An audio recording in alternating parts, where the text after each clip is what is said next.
The stars had always been silent witnesses, distant, indifferent, eternal. But on the night the Aegis fleet reached the outer rim of Virelian space, even the stars seemed to recoil. The void was too quiet. No chatter on the comms, no signal from the colonies, no trace of the billions who had once called this sector home. Captain Elias Mercer stood at the viewport of the UNS Halcyon, his reflection fractured by streaks of light from passing debris. "That's not asteroid dust," he murmured. "That's glass." The planet below Virelia 4 had been a beacon of unity. Humans and Virelians coexisted there for 3 generations, building a civilization of shared science and culture. Now, its oceans boiled like silver under the dying sun. Commander Leah Brooks, his second-in-command, approached quietly. "The scans confirm it, sir. Orbital bombardment patterns. Not natural. Directed energy." Elias's jaw tightened. Who the hell would do this? The Virelians had no military, no fleets. "Maybe someone wanted a war," Leah said softly. But the war had already started. The first shot of what history would call the Red Eclipse War had come 6 months earlier, when an outlying human convoy disappeared near the Kalari border. The Kalari denied involvement, but humanity was restless, its colonies stretched thin, and the Council needed an enemy to unite the factions. Elias had commanded fleets before, against pirates, against insurgents, but never like this. Never where every decision carried the weight of extinction. "Admiral wants us to secure the sector and prepare for counter-response," Leah said. "He's calling it a containment measure." Elias turned from the viewport. "Containment of what?" "There's nothing left to contain." They landed 2 hours later. The surface was a graveyard of glass and bone. Buildings melted into their own shadows. The air shimmered with radiation and silence. The Virelians, slender, crystalline skinned beings who once sang in harmonic frequencies, were reduced to dust patterns etched into scorched ground. A Marine, Sergeant Cole Harper, removed his helmet and knelt beside a crater rim. "Sir, this wasn't Kalari tech. Look at the precision burns. This was human." Elias froze. "Impossible. The fleet was under strict orders." "Doesn't matter," Cole interrupted. "This was us. Someone gave the order." Leah looked up at the dark sky, at the silent hulks orbiting above. "Then the question is, why are they trying to hide it?" By the time they returned to orbit, the Aegis command network had gone dark. Fleet transmissions were being censored. Orders rerouted. The Council declared all evidence of the Virelian extinction classified level Omega. Elias slammed his fist against the console. "They're wiping it clean. Rewriting the official record." Leah looked at him. "You going to let them?" He didn't answer. Because the truth was worse than silence. The Council had decided mercy was inefficient. The Virelian directive, as it would later be revealed, had been authorized by High Command as a strategic deterrent, a demonstration to the other species of what defying human governance would cost. The fleet had been told the Virelians were sheltering Kalari insurgents. It was a lie. They had simply refused to surrender a few human refugees fleeing political persecution. That was all it took. One refusal.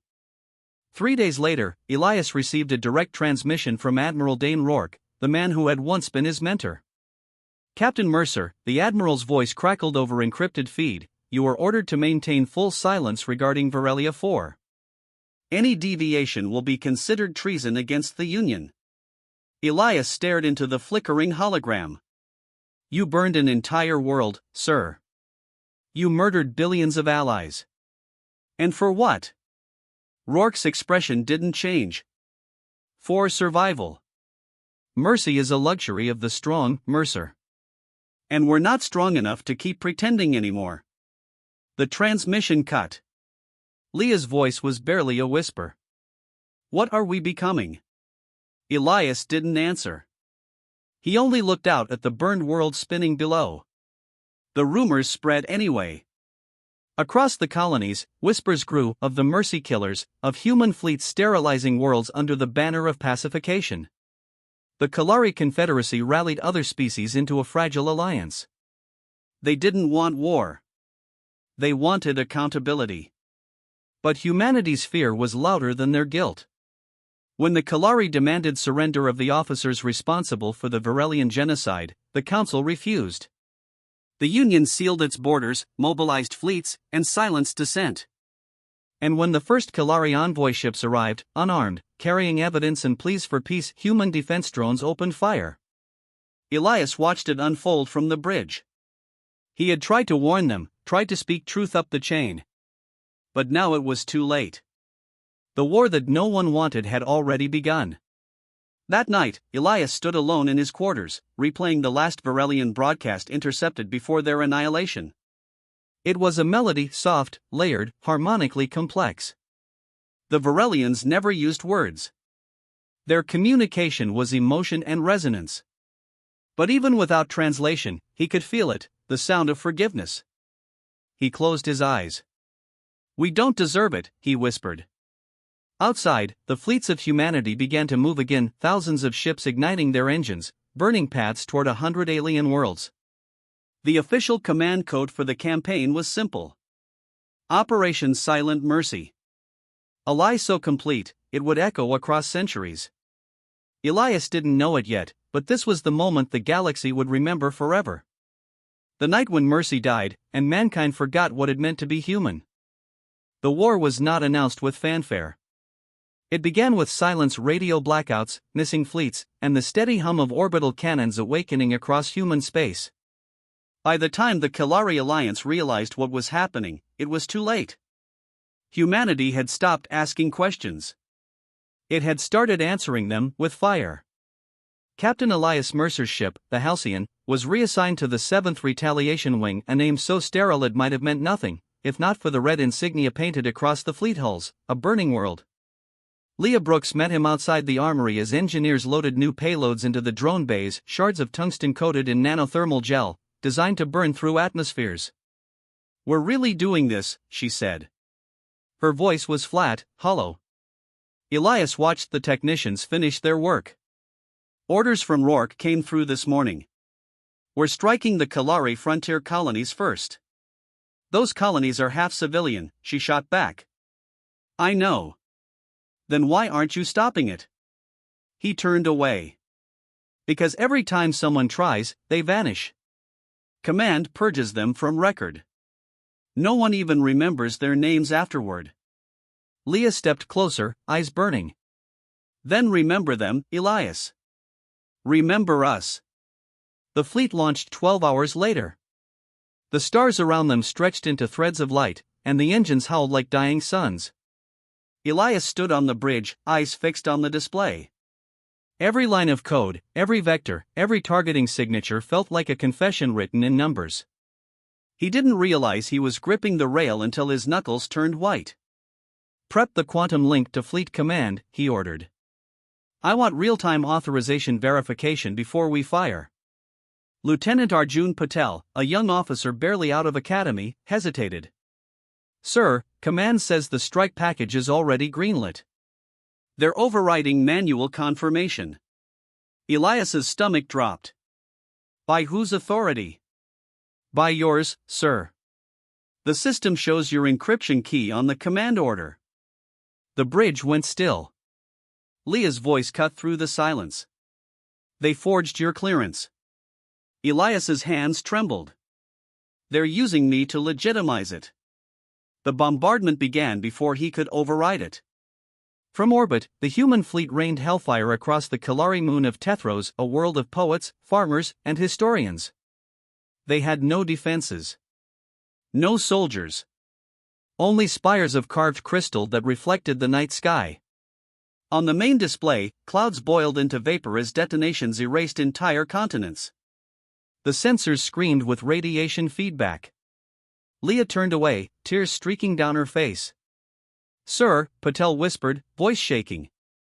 There are children's signatures in the cities." Elias slammed his fist against the console. "Cut power to the launch grids." "I can't. They're remotely locked." "Then pull the damn core." Patel hesitated, but he did it. The deck vibrated violently as the ship's fusion matrix stuttered offline, plunging them into emergency power. The bombardment stopped too late. The planet below was already dead. Elias's voice broke the silence. How many? Leah swallowed. Preliminary count says 57 million. Hours later, a transmission arrived from Admiral Rourke. The man's image flickered across the darkened bridge, half-shadowed. Mercer, he said calmly. I see you cut your ship's reactor mid-sequence. Explain yourself. Elias's voice was steel. You're using my authorization to murder innocents. I won't be part of it. Rourke didn't flinch. You were always idealistic.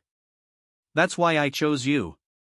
But you still don't understand, this isn't genocide, Mercer. It's proof. The only language the galaxy respects is dominance. You call this dominance?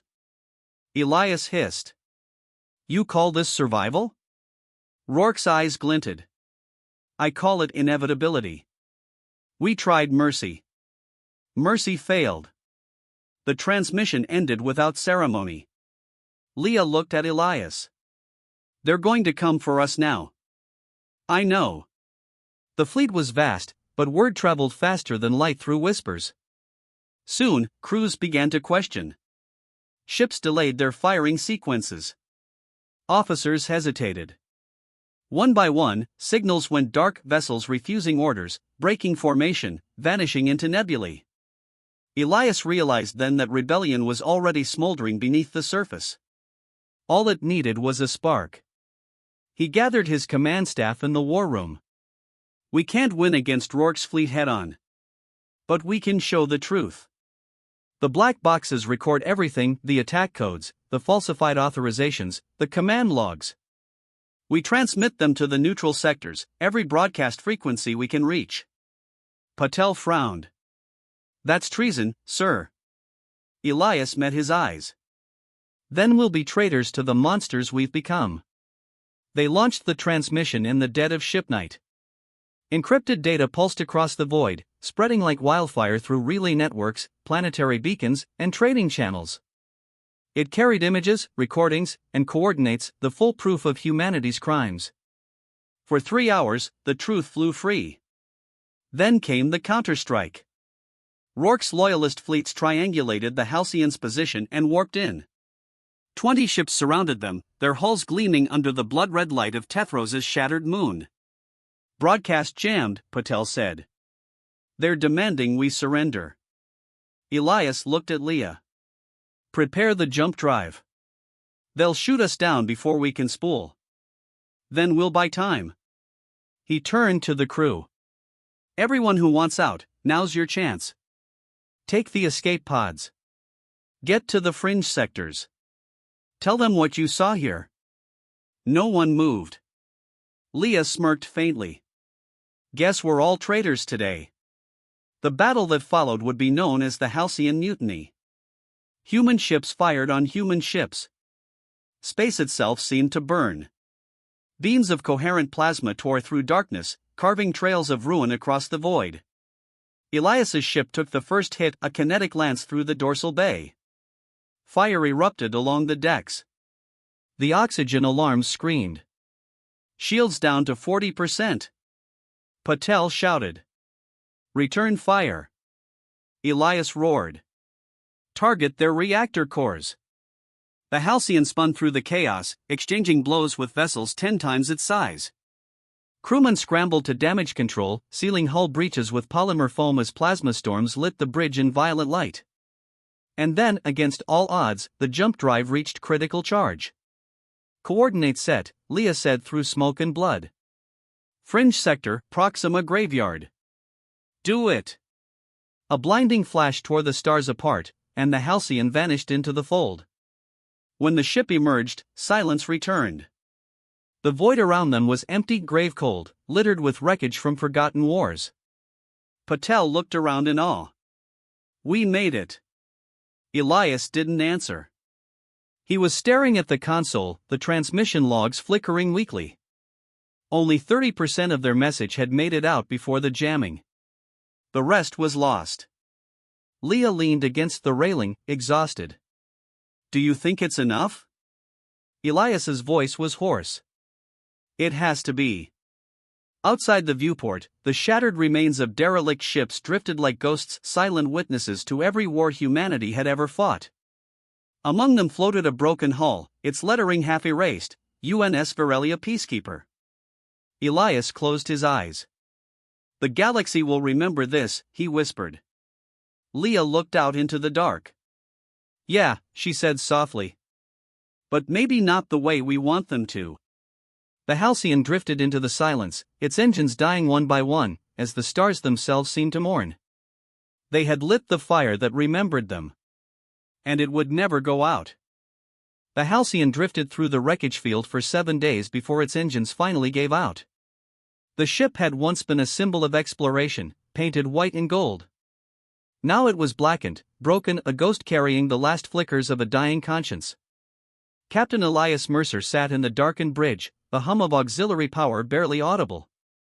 Every system was failing except life support and the distress beacon they refused to activate. If they called for help, Command would find them. And if Command found them, none of them would live long enough to tell the truth. Leah Brooks entered quietly, her uniform scorched, her arm bound in a torn pressure wrap. "Crew's stable," she said. "We've patched the oxygen leak, but the reactor's dead. Patel thinks we can rewire the auxiliary grid to power the comms again." Elias didn't look at her. His eyes were fixed on the projection hovering above the console, a map of human-controlled space. Red markers pulsed across it like open wounds. "They've started sterilizing Kalari worlds in the outer belt," he said. "The broadcast didn't stop them." Leah's voice was quiet. "It wasn't supposed to. It was supposed to expose them." He finally turned toward her. His face was drawn, hollow, eyes rimmed with exhaustion. "And if no one cares?"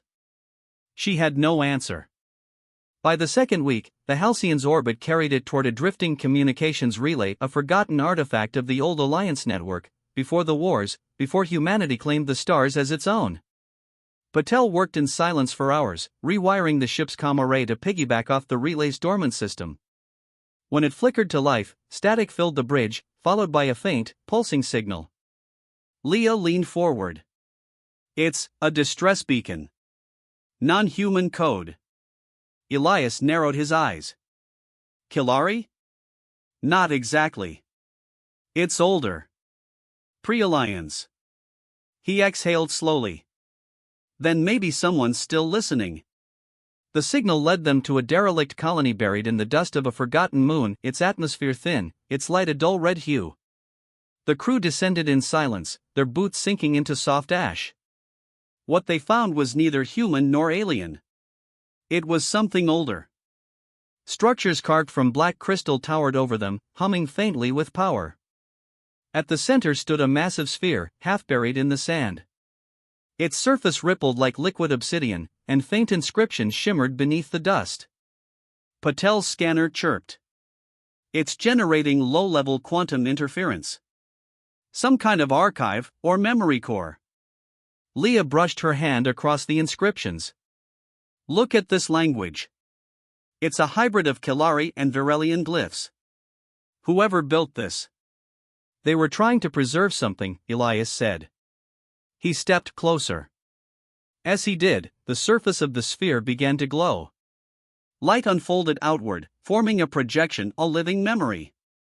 They saw the Virelians before their extinction, tall, radiant beings singing in harmonic resonance. They saw the Kalari, their crystalline armor gleaming under twin suns. And then, they saw humans, scientists, diplomats, soldiers standing beside them, laughing, building, creating. The light shifted again. The laughter stopped. The sky burned. They watched as orbital firestorms erased cities, oceans, forests. They saw the human fleets above them, and heard one final harmonic note rise from the dying Virelians, a note of mourning, not for themselves, but for us. When the light faded, no one spoke. Leah's voice was barely a whisper. "They saved this. So someone would remember." Elias's hands trembled. Then that's what we'll do. We'll make sure they can't erase this too. They spent the next 3 days extracting the archive, integrating it into the Halcyon's core. The data was immense: cultural records, genetic maps, entire histories of civilizations humanity had destroyed or silenced. Patel looked at the readings. If we transmit this, the whole Union will know. The Council can't suppress something this big. They'll try, Elias said. But this time, the truth won't come from us. It'll come from them, from the dead. Leah gave him a faint, broken smile. Then let's give the dead a voice. When they reactivated the ship's comms, they saw the fleets approaching on long-range sensors. 20 vessels, Rourke's insignia. Patel's voice cracked. They found us. Elias nodded. Then this is it. He turned to his crew, what remained of them. We can't run, and we can't fight. But we can finish what we started. Route all power to transmission. Tie the archive to every frequency this ship can broadcast. Leah stood beside him. Even if they destroy us before it completes? Then our ashes will carry it. The fleet arrived like a storm of light. The Halcyon sensors screamed warnings as targeting locks flared across its hull. Admiral Rourke's transmission cut through the static. Mercer. You should have stayed buried. Elias stared at the hologram. You burned worlds to save your ego. You called it survival. But all you did was prove what every other species feared, that we were never here to coexist. Only to conquer. Rourke's expression hardened. You've chosen the losing side. Elias smiled faintly. Maybe. But at least it's still human. The channel cut. Transmission at 60%, Patel said. Leah looked at Elias. They'll fire any second. He nodded. Then let's give them something worth remembering. The first volley hit. Energy lances tore through the Halcyon's hull, slicing decks in half. Fires erupted, venting oxygen and light into the void. Crew screamed as the ship shook apart. 70%. Patel shouted. Leah grabbed a fallen console, pulling herself upright. Reinforce the signal. 80. Another blast ripped through the bridge. Patel was thrown across the room, blood trailing in 0G. Elias stumbled to the terminal, forcing the upload manually. The archive's glow intensified, flooding the ship with shimmering light, the voices, images, and songs of countless dead civilizations blending into one. 98%, Leah whispered, voice breaking. The final beam struck. The viewport shattered. Vacuum howled. The Halcyon exploded into a cloud of molten debris, scattering across the Proxima graveyard. But the signal escaped. Across the stars, every listening post, every civilian relay, every neutral world caught fragments of it, images of the Virelian massacre, the Kalari moons burning, the recorded faces of human officers giving orders they would later deny. The truth spread faster than any fleet could chase it. Entire species saw what mercy had become in human hands. And when the final transmission ended, silence filled the galaxy once more. Weeks later, in the council chambers on Earth, Admiral Rourke stood before the assembly as the archive footage played on endless loop. No words, no defense.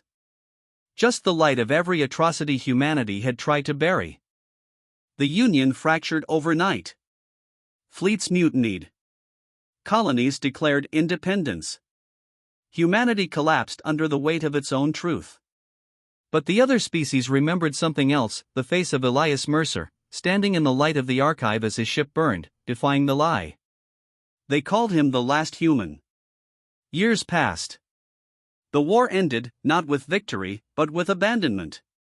Earth became a quarantined relic, its skies dark, its cities silent.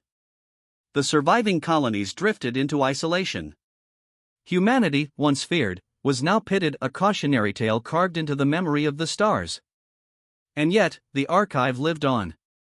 On the ruins of Virelia 4, new settlers, alien and hybrid alike, built a memorial where oceans once shimmered. Beneath the monument, etched into crystal, were the words translated into every known language. No species will ever forget the moment when humans finally lost their mercy. And beneath that, smaller, barely visible, another line, added by someone who still believed the truth could matter. But they will remember the few who tried to find it again.